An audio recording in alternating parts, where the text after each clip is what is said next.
Remember when European cars were beautiful? When Italian design made your heart race, German engineering looked as good as it performed, and French cars had that certain je ne sais quoi? Well, look around today. Giant grilles that look like angry nostrils, fake vents everywhere, SUVs that look like melted soap bars. This isn't just bad taste. It's a design crisis that's destroying the European car industry. And the worst part? They know exactly what they're doing. European car design has hit rock bottom, and the numbers prove it. According to a 2024 J.D. Power study, 67% of potential buyers cited unappealing design as their primary reason for not purchasing a new European car. That's not just a preference, it's a mass rejection of what the industry is producing. Let me show you how bad it's gotten. BMW's kidney grilles have grown 400% larger since 2010.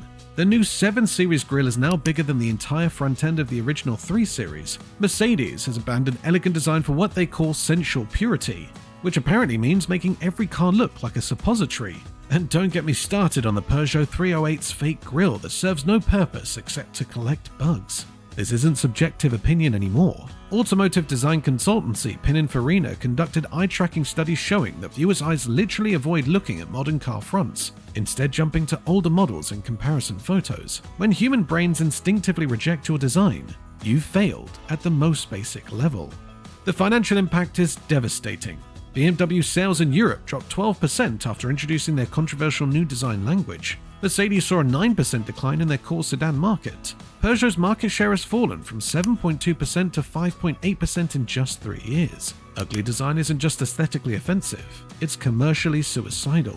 If you've been wondering why every new car looks worse than the last, hit that subscribe button now, because I'm about to expose the 9 shocking reasons behind this design disaster.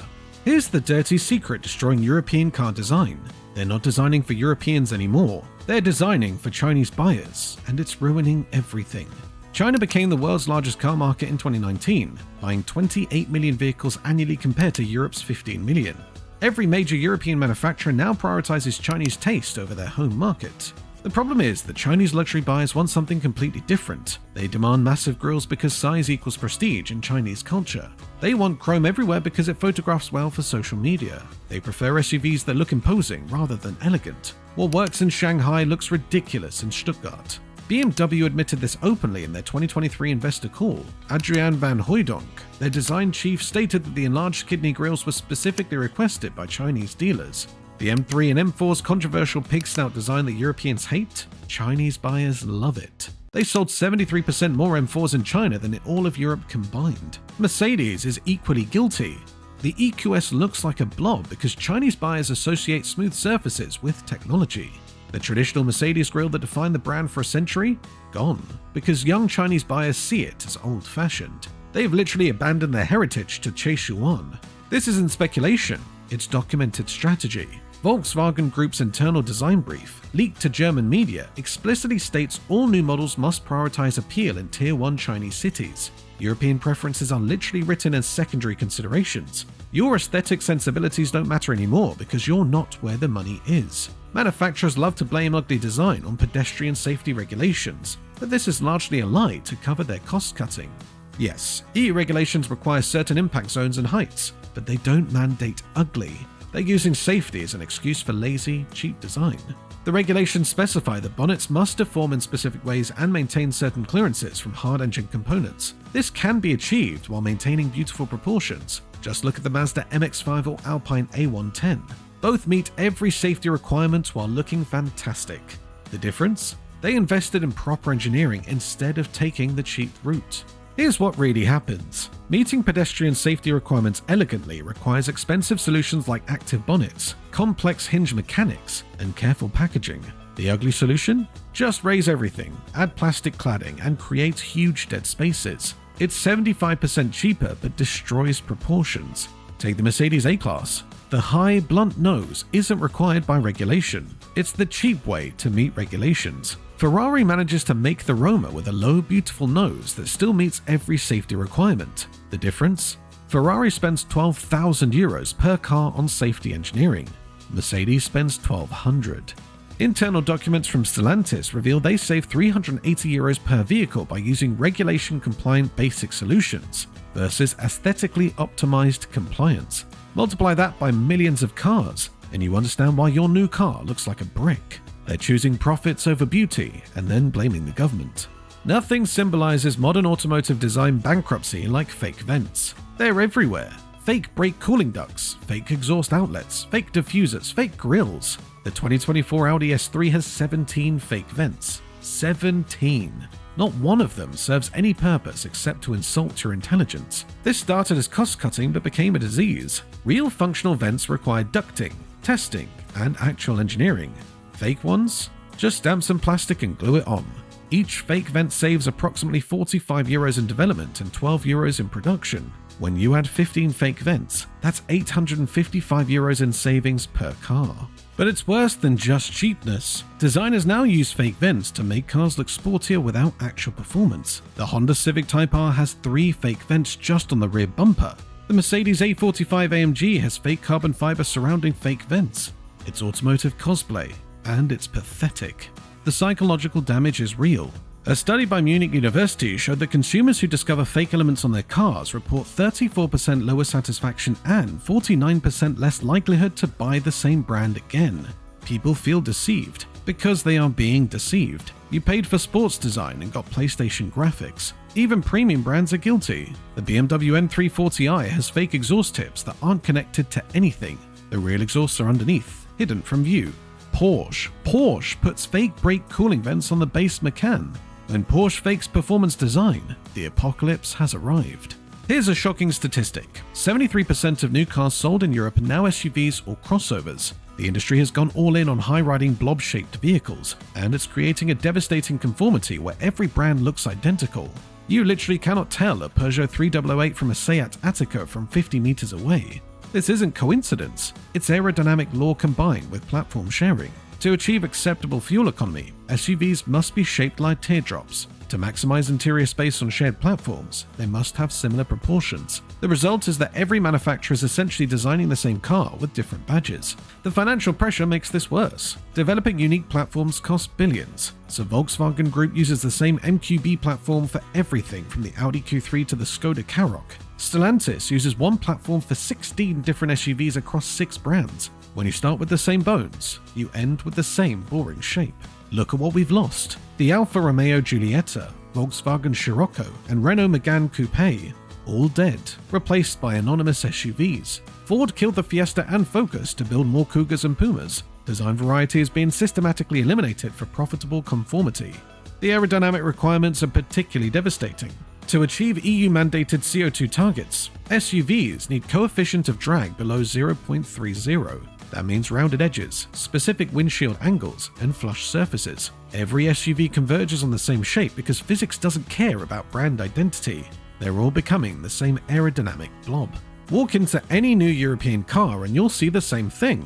Massive screens everywhere. Mercedes puts a 56-inch hyperscreen across the entire dashboard. BMW curves a massive display around the driver. Volkswagen eliminated virtually every physical button in favor of haptic touchscreens. It's not just ugly, it's actively dangerous. The obsession with screens is driven by 2 factors: cost and China. A touchscreen controlling everything is cheaper than dozens of individual switches. One screen, one processor, infinite functions. Physical controls require individual parts, wiring, and assembly. Volkswagen saves €340 per vehicle by eliminating traditional controls, but the real driver is Chinese market expectation. Young Chinese buyers equate screens with technology and modernity.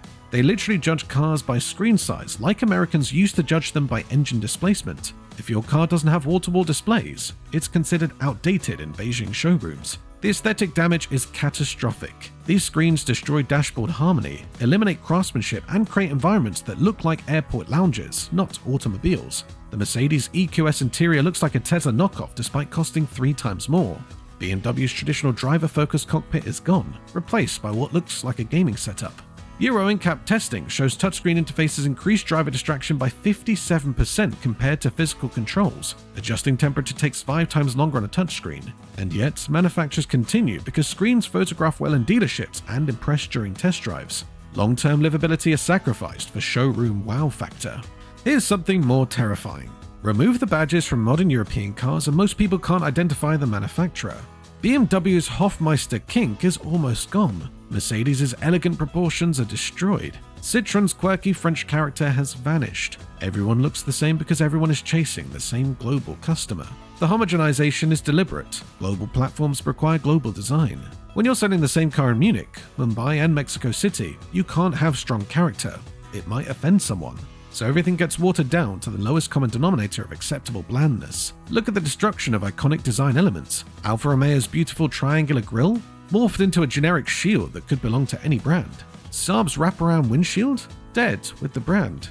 Lancia's elegant details, buried under Stellantis corporate faces. Each merger destroys more character. The financial reports reveal why. BMW's global design strategy document states that maintaining distinct brand identity across markets costs 23% more than unified design. For a company producing 2.5 million vehicles, that's billions in extra cost. So kidney grills get huge but generic. Mercedes stars get bigger but meaningless.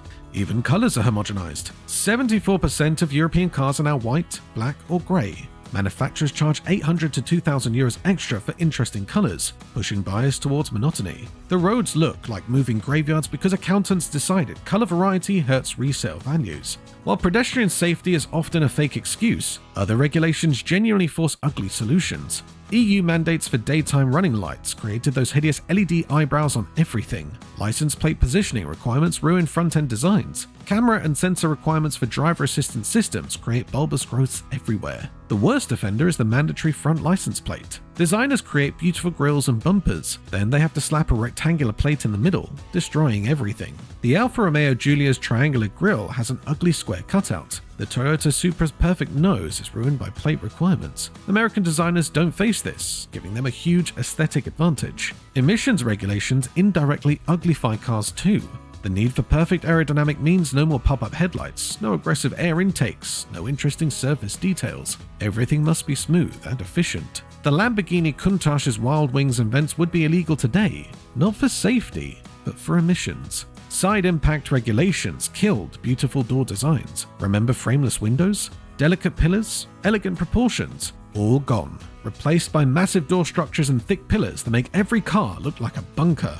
The regulations save lives, but they've also killed automotive art. The tragedy is that regulators don't consider aesthetics at all. There's no requirement to make cars ugly. It's just the unintended consequence of rules written by bureaucrats who see cars as appliances. Each new regulation adds another constraint, and designers throw up their hands and produce anonymous blobs. Electric vehicles are accelerating the ugliness epidemic, and it's about to get much worse. Manufacturers think EVs must look different to seem futuristic, resulting in design disasters like the BMW iX's beaver teeth or the Mercedes EQS's soap bar shape. They're intentionally making them ugly to signal innovation. The technical requirements of EVs create genuine design challenges. Battery packs create high floors, ruining proportions. The lack of an engine allows cab-forward designs that look like minivans. No exhaust means designers compensate with fake aggressive elements. The result is cars that look like confused appliances. But the worst part is unnecessary differentiation.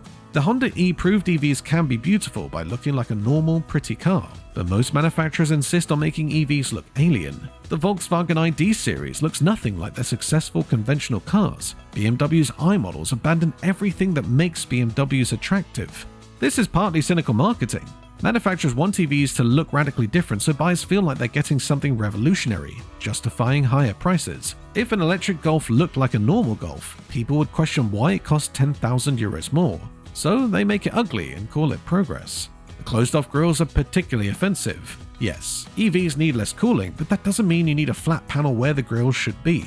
Porsche managed to make the Taycan look like a proper Porsche. Genesis makes beautiful EVs with sophisticated grille designs. The ugly ones are just choosing to be ugly.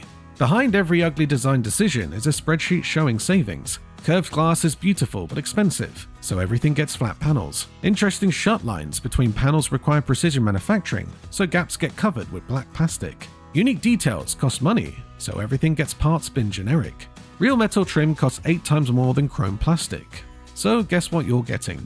Interesting wheel designs require expensive manufacturing, so everyone gets the same generic turbine look. Beautiful door handles that sit flush cost 140 euros more than a black plastic grab handle, so beauty loses to accounting. The platform sharing mentioned earlier compounds this. When 7 different models share underpinnings, they all inherit the same hardpoints, proportions, and limitations. You can't have a low, sleek roofline when the platform was designed for a tall SUV. You can't have a long, elegant hood when the crash structure was optimized for a short crossover. Paint is another victim. Multi-coat metallic finishes that gave depth and richness cost too much. Now everyone gets single-stage colors that look flat and cheap. Pearl effects, color-shifting paints, and deep metallic are relegated to expensive options most buyers skip. Your €40,000 car has paint quality worse than a 1990s economy car. Even sound deadening affects aesthetics. Proper acoustic glass is heavy and expensive, so manufacturers use ugly external wind deflectors and stick-on panels. Door mirrors grow huge aerodynamic appendages. Wheel wells get lined with ugly felt. It's death by 1,000 cost-cutting compromises. The saddest part is that talented designers still work at these companies. They create beautiful concepts that get destroyed by committees, regulations, and accountants. The stunning concepts you see at auto shows bear no resemblance to the ugly production cars because every beautiful detail gets value engineered away. I've spoken to designers at major European manufacturers who describe the soul-crushing process. They submit gorgeous designs that get productionized, marketing speak for ruined. That swooping roofline raises the center of gravity. Those slim pillars don't meet rollover standards. That interesting surface detail, too expensive to stamp.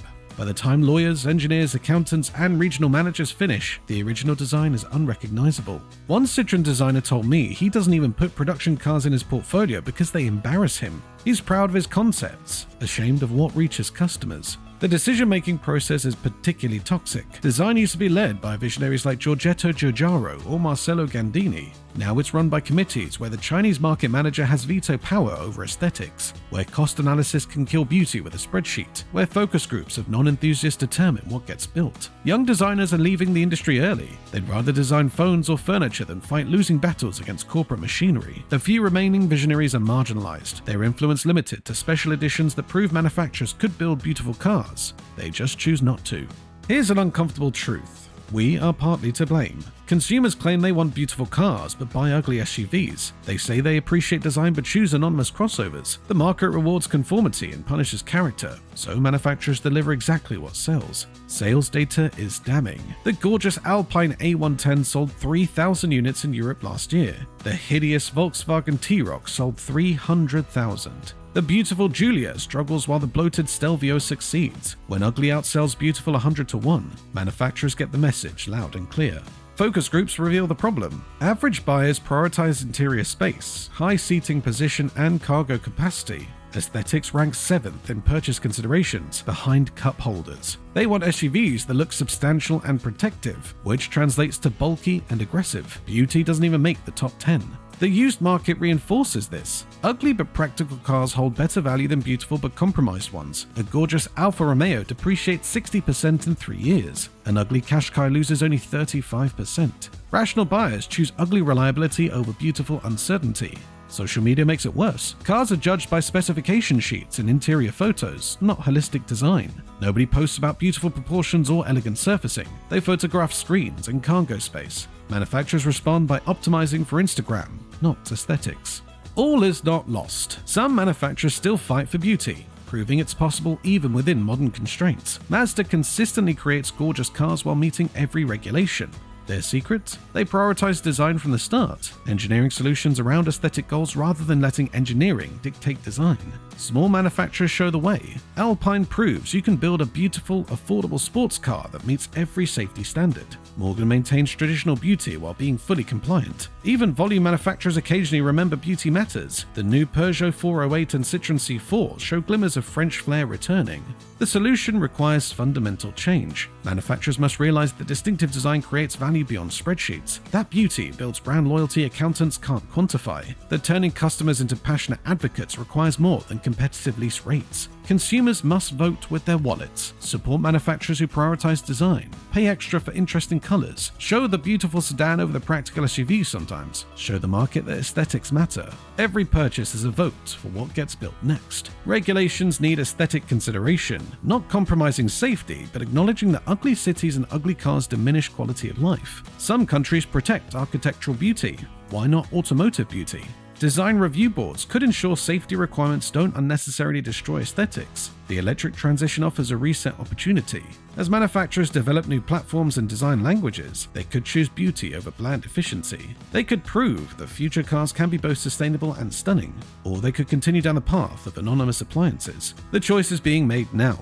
Every new model launch sets precedent. Every design decision compounds. Either we'll look back at this era as when automotive beauty died, or when it was reborn, but only if enough people care enough to demand better. Because cars aren't just transportation, they're rolling sculpture, expressions of human creativity, sources of joy and passion. When we accept ugly cars, we accept an uglier world. When every vehicle looks the same, our roads become visual wastelands. When beauty is sacrificed for pennies, we all become poorer. The European car industry once led the world in design. Italian passion, German precision, French flair, British elegance. These weren't just stereotypes, but genuine cultural contributions to human civilization.